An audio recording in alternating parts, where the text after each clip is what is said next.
Hello and welcome to Dire Consequences here on Unprecedented TV. I'm Claire Dyer and this is the channel committed to asking the questions mainstream media refuses to ask. We bring you uncensored conversations, independent voices, information you're not being given elsewhere, and give a platform to voices that are too often ignored. So please do like, share, and more importantly, subscribe to us, Unprecedented TV, so we can keep bringing you the uncensored news. So today I'm joined, or will be joined, by Cassie from the National Residents Association to discuss 5G, smart infrastructure, and the accelerating push towards digital ID. We'll look at why communities are pushing back, how digital identity systems link to biometric and facial recognition technologies, how digital currency is definitely going to be expected to follow very closely behind once digital ID comes in. This conversation is about consent, civil liberties, and the long-term consequences of technologies that are being rolled out without meaningful public debate. What governments are not fully disclosing, and what does this mean for everyday people? So today I'd like to welcome to the show Cassie. Hello, Claire. Hi. Hello, how are you? I'm well. How are you? You good? All right. Yeah, busy. And we're both pulling our hair out. Yeah, I'm surprised we've got any left, really, to be honest. But yeah, you've got a lot more than I have, Cassie. That's for sure. well, It's everything's unfolding really fast at the moment, isn't it? It yeah. feels like everything's coming at us from all directions. And for me personally, obviously started 6 years ago with COVID vaccines, and then very quickly it was ULEZ, which still fighting now. And now, I mean, I've always been aware, obviously, about the 5G.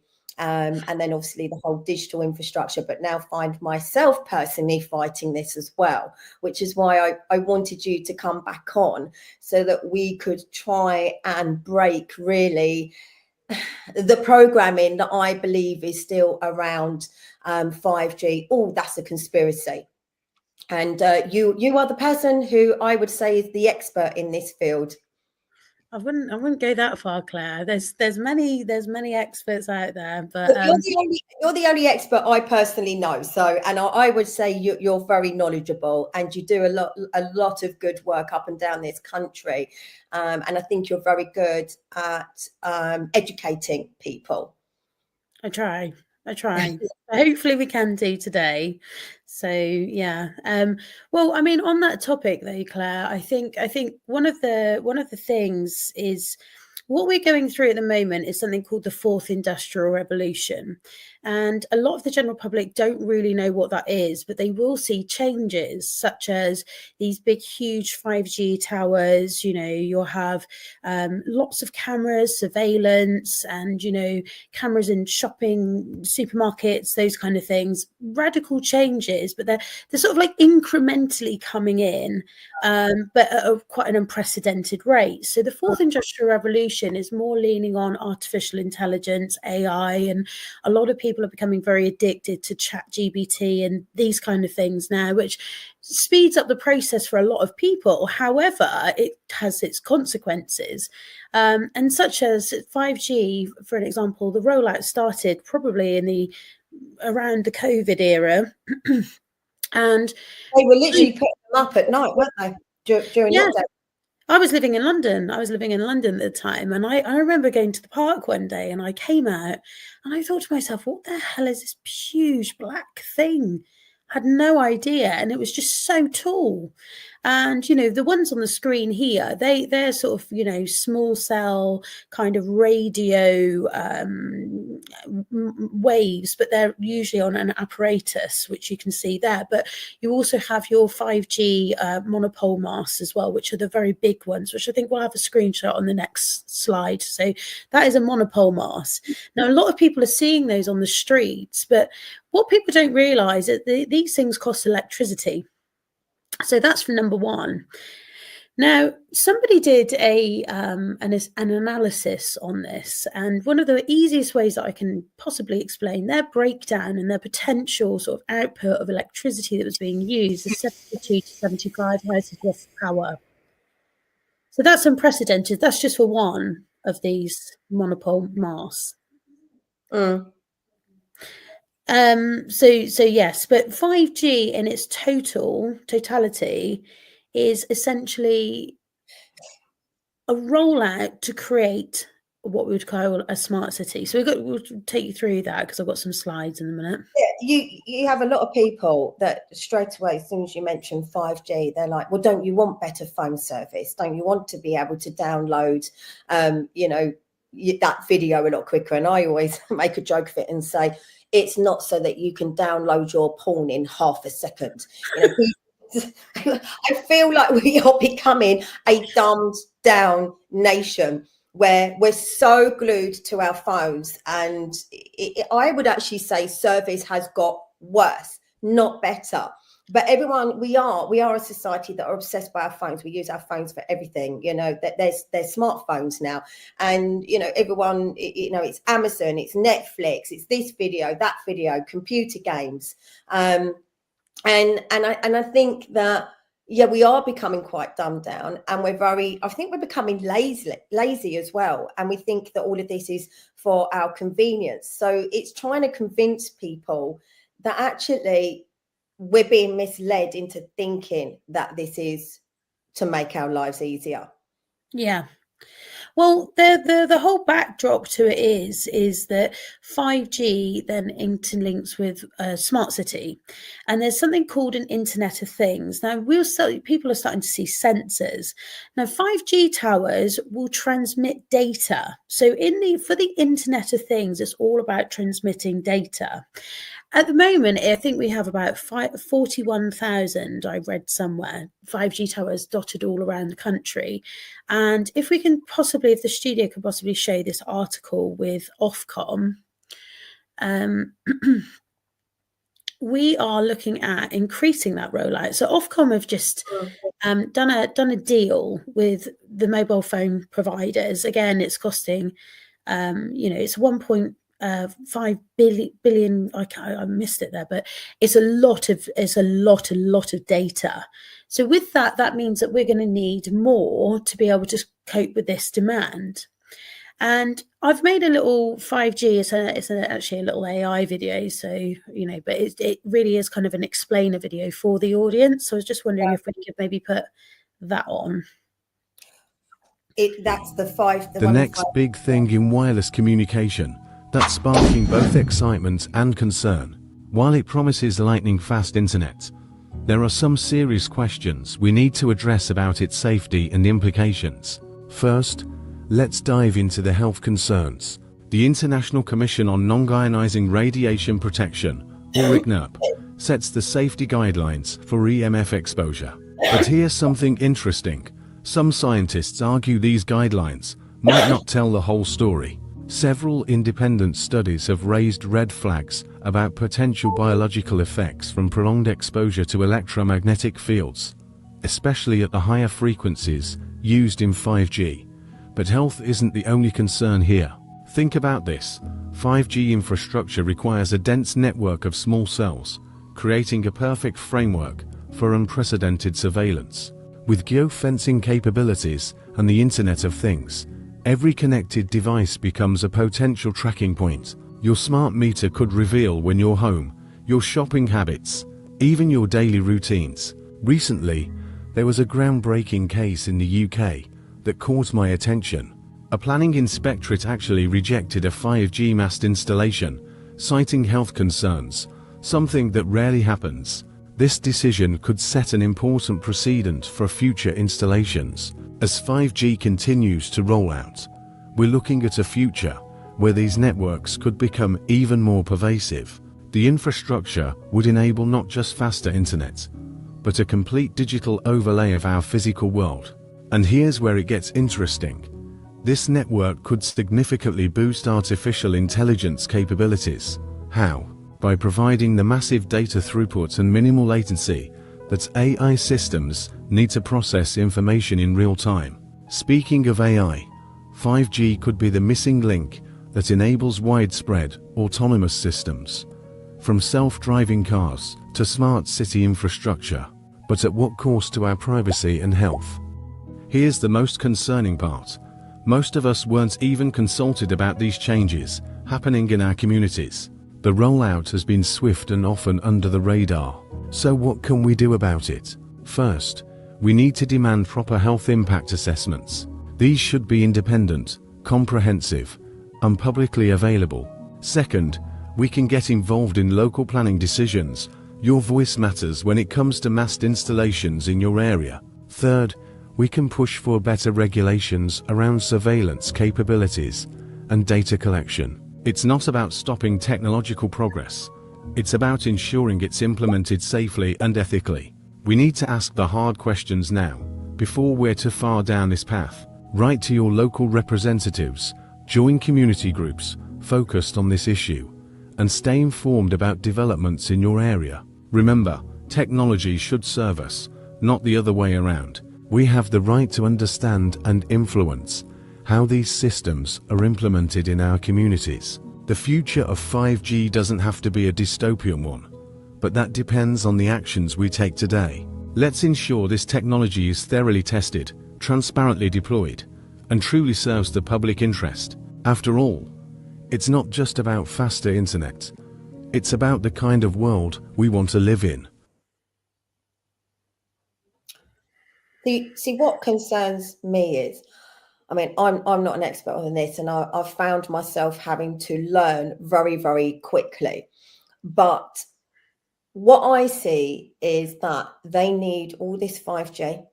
They need the data centers, they need the battery farms and the solar farms, so that all of this information, the surveillance, the facial recognition, the biometrics, everything that's going to be smart, the electric, all has to be fed to one central hub, which is it's essentially going to be that smart city infrastructure.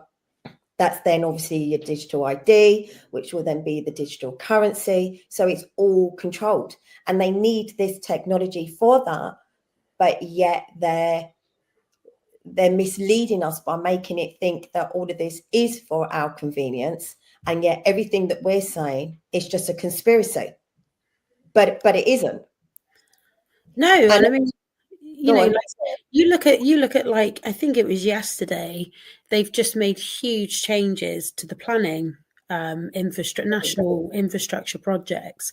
So everything that you've just mentioned there mainly would sit in a category of national infrastructure projects. Now, I haven't had the time to read through this document like as of yesterday, I only seen it today, but it goes to show that it's hugely important to this new fourth industrial revolution, which is what we are working towards right now, which leans on artificial intelligence. I mean, expands into things like NHSX as well. And the general public, I mean, they've got no idea what NHSX is, but essentially what it means is a digitalization of the National Health Service. So, if we cast our minds back to people with COVID and they weren't allowed to go to the doctors and things like that, it was very inconvenient for people when they needed medical assistance of some description and they weren't able to go. And that is the sort of autonomous realms that we're possibly moving into, alongside also solar farms. Smart farming is another component which is not really being discussed very much, but that comprises of, a lot of automation. What I've found just in my own community is how a lot of what they're saying is, and what they're doing is a massive contradiction. So take the solar farms and the battery farms. How is that good for the environment? They are literally trying to eat up our farmland and our green land and our green belt, whether it's with solar farms, lithium battery farms, with housing. There's going to be nothing left. So to me, that's a complete contradiction to the whole net zero agenda. bit like them chopping down part of the Brazilian rainforest to build a road so that they could all fly in on private jets, drive down that road in diesel and petrol engines to discuss how we, the ordinary people, have got to make all these sacrifices and changes. And I don't understand how people don't see how that just doesn't make any sense. And then when it comes to 5G, you know, I've had my own issues where they want to put a 25-meter 5G tower that is essentially in the middle of the countryside. It's right on top of residential properties. It's right next to a school. Yeah. And it's going through on what's called permitted development because there's already a existing 8-meter 4G tower. And how I've explained it to people is, I've said it's like me getting planning permission to build a single story 10-foot extension off the back of my house, and then 4 or 5 years later deciding to then build a 2-story extension and going out 50 foot out the back and saying, oh yeah, but I already had planning, and the council saying, yeah, that's fine, that's allowed, which would never ever happen. And I don't understand how these telecommunication companies can get away with that. I also don't, do you know what? I also think that the councils aren't very informed, because I think these telecommunication companies are kind of confusing the law, and it's almost like deceitful planning. And then my other concern is we've had one go in. Obviously, we have planning for, or not planning, because it's not gone through planning, but they've been automatically given permission to put in another that's less than a quarter of a mile. And my compromise is, as again, I've said to people, one 5G tower in the middle of the countryside, away from, mass population and residential properties is fine. But when you know that they're going to be putting these up like one here, one here, one here, one here, we are then going to be in, essentially, because people liken them to microwaves as well. Well, you use a microwave. And again, my argument is, but we don't have our heads in a running microwave 24/7. By the time they've finished rolling out all of this 5G everywhere, we are going to be living 24/7 in a microwave. Also, from my understanding, that if they're close to residential properties, obviously they have Wi-Fi, that then boosts the EMF levels. Obviously, these 5G towers then obviously send data to each other, which I believe, again, boost the EMF even more. And yet there is a court case that actually was won, wasn't there, which is it the Thomas versus Cheltenham Borough, that has proved that if you have metal implants, the EMF from 5G towers can affect you. And yet everyone's ignoring it. Councils are ignoring it. Well, most councils, government are ignoring that. Well, I would say there's a shift, a slight shift here since that court case, because I worked with somebody who was a huge part of the back scenes of that court case with Stephen Thomas, and there's a mini team of these people. And she finalised this letter called How Close is Too Close. And it sort of explained about exclusion zones and how close they should be to people's residential dwellings. So, since then, it's been very interesting, because there was Swansea Council, the councillors at Swansea Council requested for the halting of 5G. Right. Which can actually be found. I think it was in May. This footage, and it's on their live council footage, which I can dig out the timings for you, Claire, and I can send it over so you can share that with people so that they can watch that for verification. Because there was health concerns by councillors in that particular council that stipulated, because of the Stephen Thomas court case and the potential connotations to it and the health risks, they requested to halt it. So since then, the other news is that there was a planning inspectorate, which, for anybody that doesn't know the legalese of the planning laws, what happens is one of these masts goes in for planning, and like obviously you were saying just a minute ago, as a normal, if it's never been there before, it would go in for normal planning. Yeah. And it would go into the council, and then people would have the right to object on the council portal. Then what would happen is the council would make a decision. Now, if the council say, no, we don't want that, and they refuse it, what then happens, and it's the same similar sort of scenario, what's happening with these solar farms, data centers and battery and storage systems, all of these kind of planning applications as well, falls into may go over to somebody called what would be known as a planning inspectorate, which is kind of like a national government higher sort of echelon of planning. So there was a small, what we'd call a small cell antenna, which is a very small, and they're usually placed on buildings. So, they're, like rectangular kind of size, and they're just put on buildings. You see them on the motorways, you see them in, on big structure frames where it's not a monopole mast.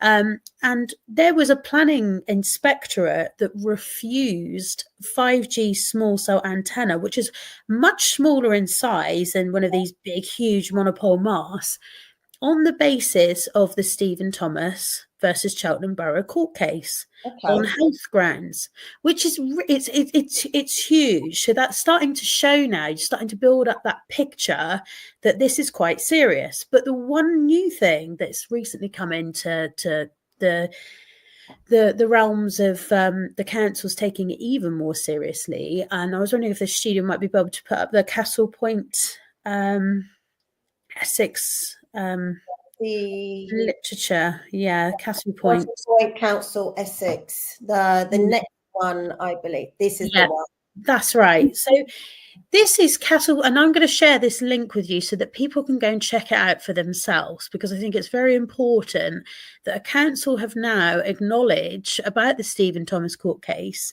and they're sort of saying, public raised issues with regards to the impact of EMF.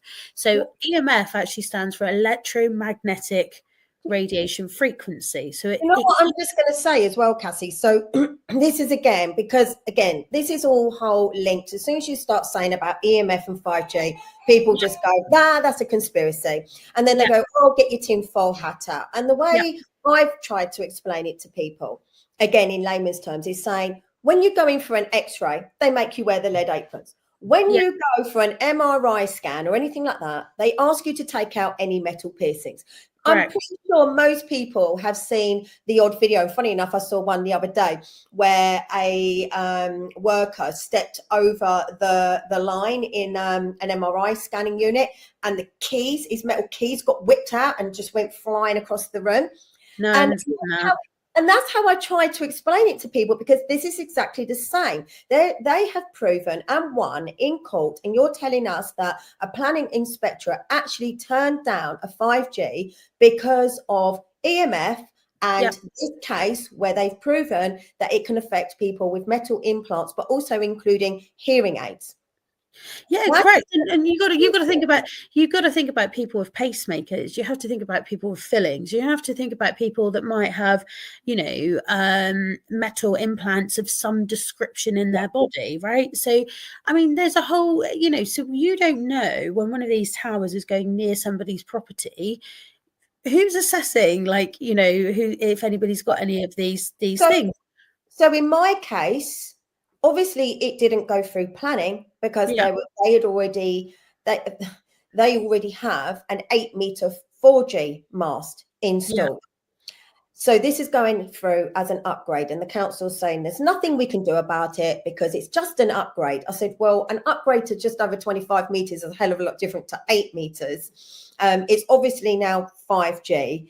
They have been provided with all of this evidence, the court case, and yet, although my councillors agree and are seeing what we're saying, they're kind of saying their hands are tied. Not only that, this particular company, 3G UK Limited, do not have any safety standards. And again, how I've tried to explain it in my terms, layman terms, is that's like me driving around with no car insurance. Yeah. I wouldn't be allowed to do that. So how is this company, how are they being allowed to work with no safety standards? Like, who's liable if an accident was to happen, or, you know, that 5G tower was to catch fire, or whilst they were installing it, there was a car accident due to their traffic management? Who's liable? And yet this is proven, and I'm still not getting anywhere. Yeah. And I don't understand why. Is it? I think a lot to do with it is, number one, is public perception of how people are perceiving this. And, you know, like we've gone around different parts of the country and we've spoken to people who live near 5G towers, and basically they've kind of said, well, you know, I'm getting headaches, I'm getting tinnitus, and, you know, I have these, you know, things are happening after that's been installed. But by that time it's kind of a bit like, well, you know, obviously you're more on the back foot of trying to get rid of one of these things moreover than before it goes up. Yeah. But people are suffering with migraines, with brain fog, you know, with these kind of, you know, we can't say definitively that is because of the tower, but people have given us that observational analysis, like, well, you know, we think maybe it is because that's been there for like 6 months now, and since maybe that's come along, they've had kind of different symptoms, as it were. I've heard this a lot. I've heard this a lot from so many people, because that's the other thing as well. When you do have an element of some kind of profile, which I do, I will read the comments. I can get thousands of comments on a particular post, not like every one, but I will read the comments, and I will have a lot of people. It doesn't matter what it is, but in this particular case, you know, there's people from all over the country who have said, I had one installed literally right outside my house. They didn't think anything of it at the time, and then within weeks or so, they started experiencing things like tinnitus or headaches or flu-like symptoms. And again, you know, there isn't the actual evidence to prove it, but it's a little bit like with the vaccines, unfortunately. You know, people took them in good faith, and now you've got so many people saying, I had a heart attack after, I've now got myocarditis, I've now got rheumatoid arthritis, and a whole combination of things, or I now have multiple blood clots, and they know it was down to that. They've even had doctors off record say it was, but nothing's going out there publicly. Well, this is where I see 5G now as a tiny little bit different, because, you know, sometimes with things like that, it's very hard to sort of see something. But with 5G, it's more visual. You can see that it's there, at least within your body. Unless you're feeling it yourself, it's very hard to kind of prove. And I mean, I guess in a sense, with some of the symptoms with 5G, it's like, you know, you will only probably experience that when you might have one outside your house, you know, because you don't know about it before. But this is why we've done loads of readings in a variety of different parts of the country, which show that it is extremely high, you know, with some different variable meters to assess the radiation frequency that is being emanated from these towers. Now, ultimately, they can go up and down, so they can fluctuate. You don't know unless you inspect it. And what I also found out recently as well, that they are that desperate, and this is the question, I'm like, why are they that desperate to have these up absolutely everywhere? If it's just about progress, it's just about, you know, just technology and your phone and everything else that goes with it. Why are people even forced to have it on their land? Because I've just recently found out of somebody not that far from me owns a bit of land, and she did not. And this particular 5G is one that looks like a pylon. So it looks like pylons with all the railings around it, big electrical boxes on a massive concrete slab right on her land. She didn't want it. She refused it. She had a compulsory purchase put on it. So they literally have just taken part of her land, whacked this on, got right of access across it, ruined her land. And I'm just, how are they managing to get away with that? How do you have no rights in that respect? Why is it that you know, even some properties, like commercial properties, have had no choice but to have these installed on their roofs? Well, yeah, I mean, yeah, that's another question in its entirety, compulsory purchases. Yeah, it's a bit of a reach too far, isn't it? Even that to me is saying, when it comes to this infrastructure, you have no rights. Yeah. We're going to do it regardless. Even if it's your property, your land, we're going to take it anyway, or we're going to do it anyway. That to me seeks desperation. All I see is that the whole infrastructure that, like you said, we've already said it before, the data centers, the 5G. I mean, look at it. I mean, they're ugly as well. They're an absolute monstrosity. The one we've had installed as well, you can see it across the entire valley. It's just ruined the landscape. You know, it does affect the wildlife as well. It does affect trees. People report all the time that where these are installed that closely to trees, that section of the leaves, they die. Yes, that's correct. We've got evidence to prove that as well. Actually, we've got loads of people done that in and so therefore, it's breaking that mental block with people to say, well, you accept that, oh, look, the trees right next to this are dead. Yes, obviously, certain things like not having safety standards, you can't argue that. You can't argue the fact that we wouldn't be allowed to extend our property without putting in planning permission. So why are they allowed to get away with all of this? We need to break through that mental block with people. Well, we've found a lot of success when we've reached out with the blue leaflet that we made a very long time ago now. We've had a lot of success. We give very clear instructions to people of how they can object. Now, the thing is it's about educational things, because people don't want these things. Like you said, it's a monstrosity. Now, there's something in property law which basically means that, you know, that everybody has a right to light. So, for an example, if some big, huge monstrosity is going to be going outside your house, you have a right to that not blocking your light, your view, right? But a lot of people don't know these things. So, you know, again, that goes back to why we need to, you know, reject this. Now, this could be also devaluing people's property. Yes, it actually does. I believe. And I like to err on the side of caution with saying that per se, but there is that the same potential that it could do that as well. It's also the same with the solar farms and battery farms as well. They have the potential to devalue. But you know, again, even with the battery, the lithium, you know, these containers, you know, they are literally putting in planning for acres and acres on. So these last couple of weeks, I'll tell you about some of the applications I know about, right?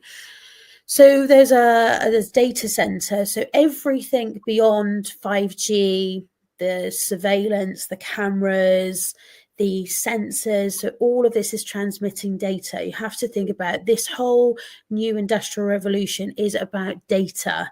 So whether that's your digital ID, again, that requires data. Everything goes back to requiring more data. So with that, we need more sort of machinery to be able to make that system function in the way that they are intending for it to function.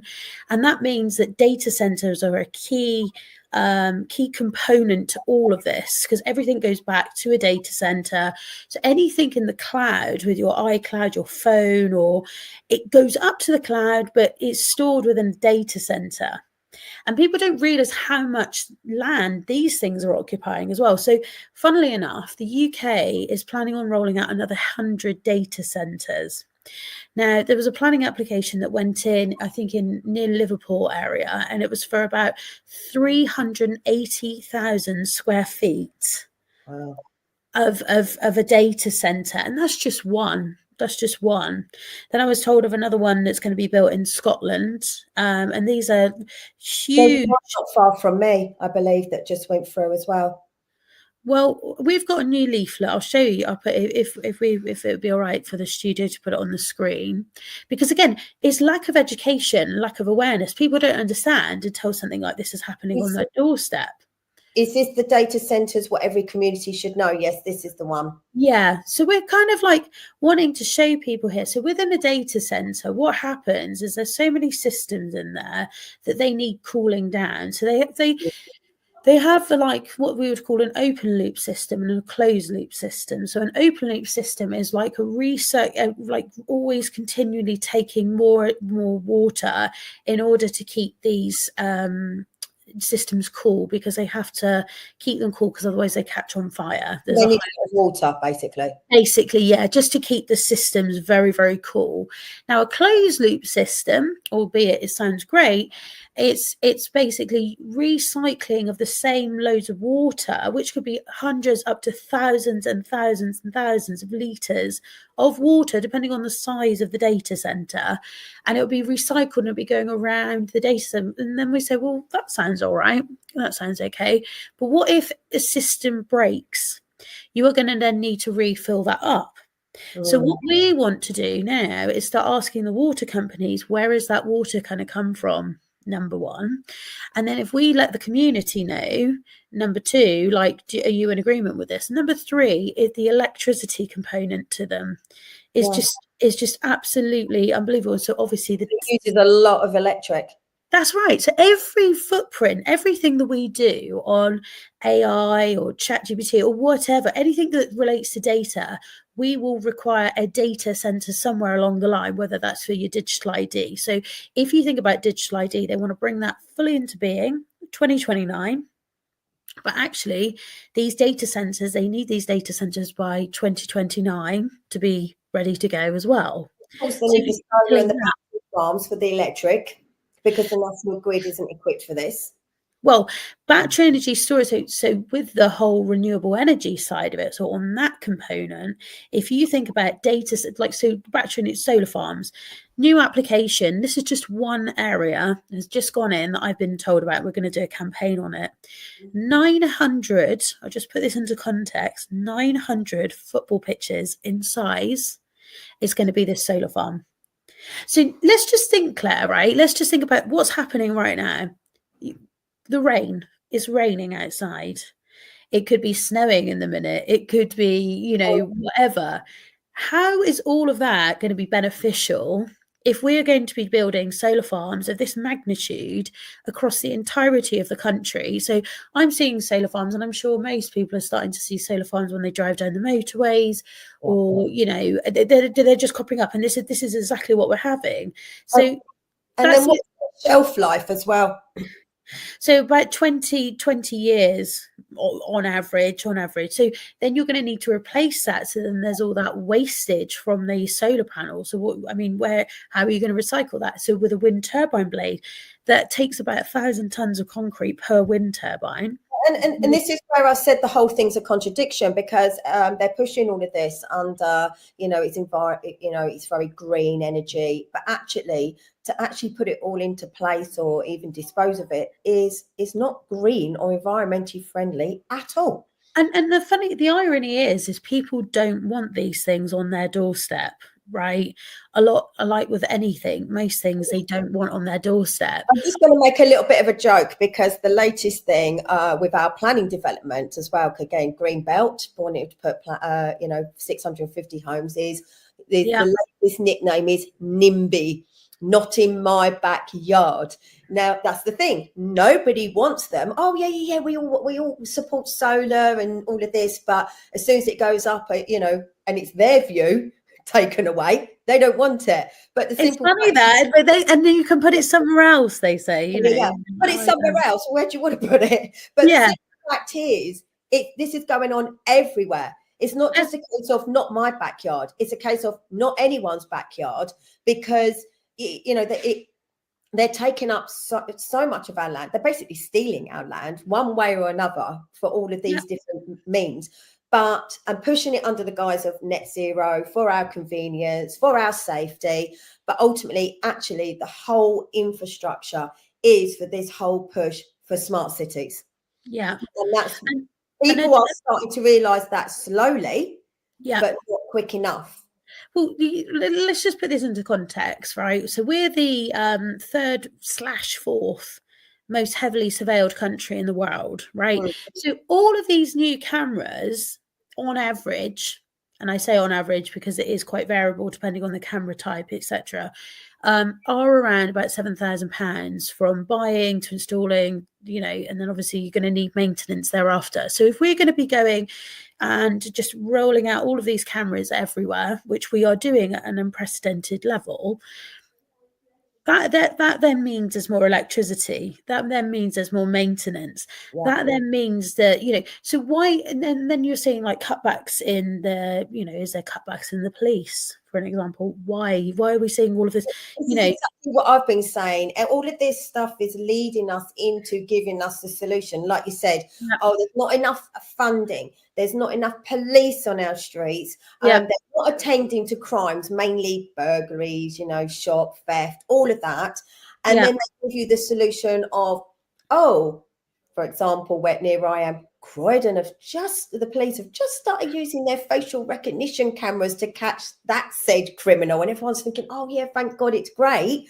But that's ultimately not what it's going to be used for. It's so that you don't protest against it. And this is the thing, you see, this is right. So when you think about protesting, people going to these protests or things like that they might, what does that mean? Because they're being surveilled in city centres now as well. Every single time they go there. Every single time this is happening, people are being monitored, tracked, traced, surveilled. And I mean, this is what this whole new era is about. It's about tracking and tracing. So if we even cast our minds back to the tracking and tracing, it's the same thing. And again, why do we need so many cameras? Why do we need that? Why do we need so many cameras? Of so many different things, whether it's CCTV, ANPR, ULEZ. Exactly. And you think about all the things that you said with regards to the solar farms, right? So all of that, you can see how much land that's taking away, yet we want to build 1.5 million new homes as well. So we're decreasing our land space with solar farms, wind farms, battery energy storage systems. There's 26 renewable energy types, right, which all are taking up land. Add in the data center, 100 new data centers, then add in small mini nuclear reactors, then add in hydrogen facilities, and then add in, 1.5 million new homes. But if we went to war, what would happen to our food supply? Well, exactly, because we're not going to be self-sufficient.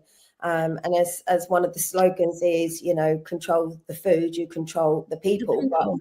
And that's another one of the reasons why they're going after the farmers. Yeah.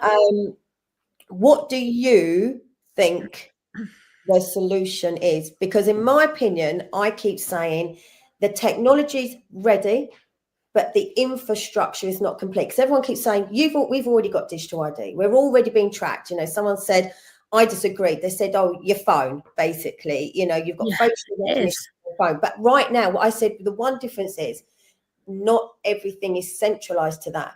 Your banking isn't controlled by that. You can choose not to have facial recognition. You can still go into a shop. This particular person doesn't believe that it's ever going to get to worst case scenario where we're going to be completely controlled because to that degree, because it will make what they do implement will make us think that actually we won, but we haven't. So he thinks that we're being scaremongered into believing worst case scenario. But either way, being pushed to really a full electric, where it's electric vehicles that can still be remotely controlled. They can be shut off at a moment's notice. Do you know what I mean? And having everything to one central hub, I think isn't going to bode well in the future anyway. So I think that the infrastructure is not fully complete yet. No, it's not. So it's probably about 85. What do you think people should be doing?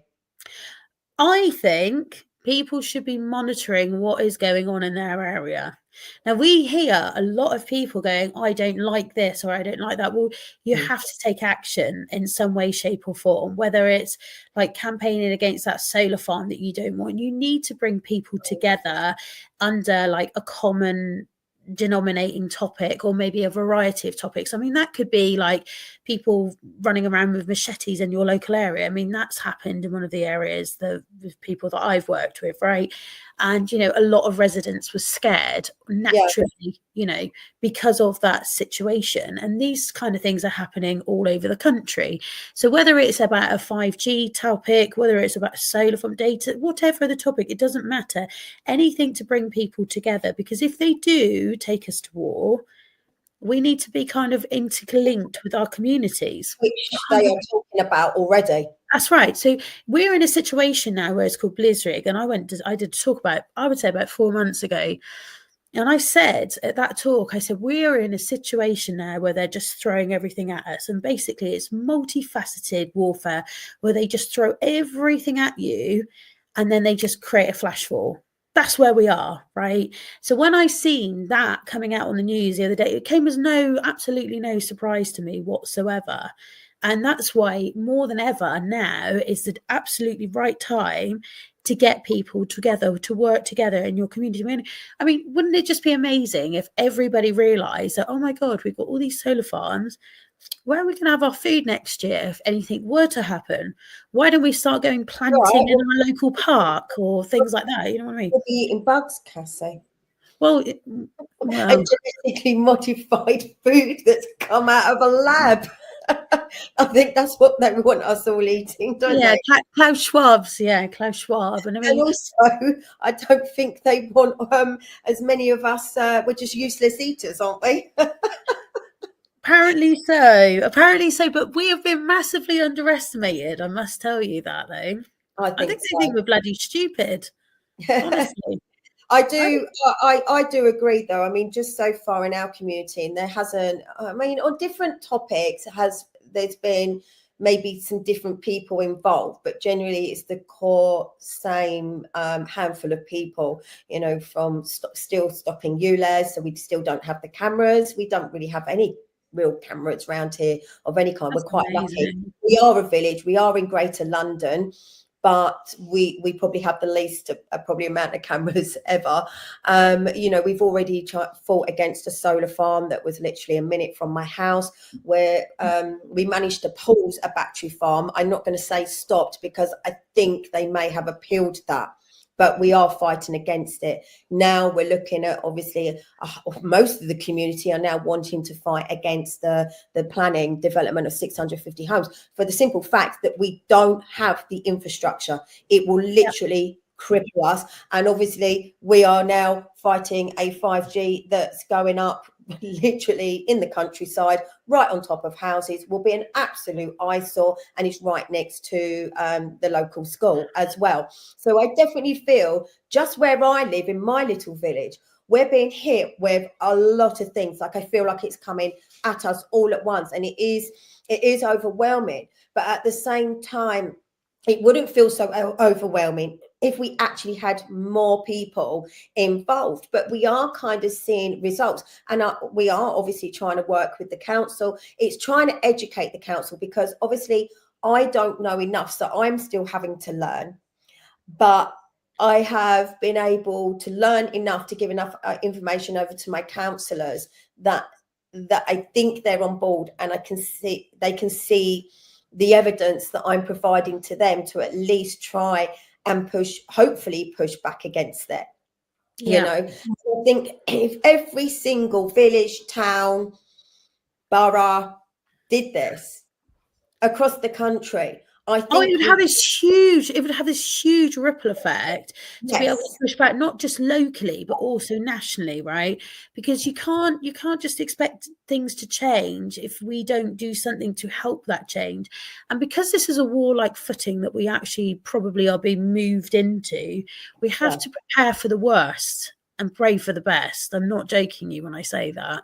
Yeah, we do have another video. It's the drone.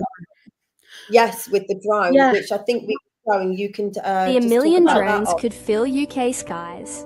A revolution in logistics and safety, or an unprecedented threat to our privacy. The sky is on the brink of a transformation, with drones poised to take on roles in everything from emergency response to package delivery and infrastructure inspection. The potential is immense. Ben Carter, a technology advocate, explains, "We're talking about using drones for everything from inspecting wind turbines to finding lost hikers. Public support for these uses is over 70%. Imagine a drone hovering near a massive wind turbine, its camera providing a safe and efficient inspection, or a search and rescue unit using thermal imaging to locate someone in a remote area. This is the future supporters envision." However, recent surveys show the British public is divided. While most are positive about the technology's potential, nearly half are concerned about misuse and privacy. A recent poll highlights this split, with 68% seeing a positive impact, yet 48% expressing significant privacy concerns. These concerns aren't just theoretical. Civil liberties expert Julia Ray notes, "We've already seen police forces use drones to monitor public parks during lockdowns, blurring the line between safety and surveillance. The 2018 Gatwick incident, where rogue drones grounded hundreds of flights, showed the chaos just two machines can cause." On a domestic level, Ray continues, "Reports of peeping Tom drones have quadrupled. It's no longer a hypothetical threat. It's in our back gardens. So how do we move forward?" Dr. Eris Thorne, a policy advisor, suggests the solution lies in governance. "There's a fault line in public opinion. We embrace the benefits, but fear the surveillance. The only way forward is with a robust, transparent regulatory framework that the public can trust. As technology races ahead, our laws and our society must keep pace. The question is no longer if the drones are coming, but on what terms." Yeah, so I think it's really important because it hasn't happened yet. Well, at my latest Met Engage, which was a couple of weeks ago, our police basically said they'd use drones to actually obviously catch two criminals. To me, this is the whole in the interest of for your safety, for your benefit, for your security, and but all of that always gets abused. And I think if you add everything up together, it's not looking like it's for our best interests, all of these things. Exactly. This is building that picture to show people, do we actually want this, because they are saying, so the Civil Aviation Authority are, actually mapping out drone flight paths right now in the background. It's not obviously being spoken about, to start utilizing drones. So PwC wrote a document called Skies Are the Limit, and I think they're anticipating about 900,000 drones operating on our skies by 2030, which is unprecedented. So that's just under 1 million drones. It does feel like a very scary future, futuristic future for us, like we've seen in the movies. Sci-fi, it's like a sci-fi movie, isn't it? So this is why we have to stop these things. Stopping them at a local level has an impact at a national level, Claire. Seriously. That's exactly what I believe in. And we have run out of time, Cassie. We have literally run out of time. But that I would have said is the best final note is that, if we can, group up together in our communities and fight these things locally, it would have a national impact, because there's too many infighting and not the whole country can't get on the same side. But thank you for coming on and trying to explain some of that in a bit more layman's terms, because it is very confusing to understand. So that was Cassie from the National Residents Association, sharing her insights and trying to raise those concerns that really do deserve serious consideration. It's important, I think, to remember that technology itself isn't actually the issue. It's the lack of transparency, the accountability and public consent is. Whether we're talking about 5G, smart infrastructure, the digital ID, biometric, facial recognition systems, or the move towards digital currency, these are not small changes. They will fundamentally reshape how we live, how we access services, and how much control individuals retain actually over their own lives. what we've heard, I think, highlights a growing pushback from people who are not anti-progress, but pro-choice, pro-privacy and pro-democracy. People are asking reasonable questions.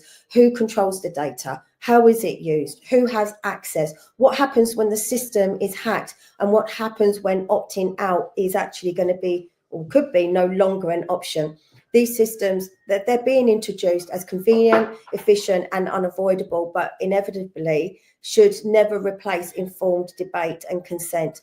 Once infrastructure is embedded and policies are locked in, reversing them will become nearly impossible.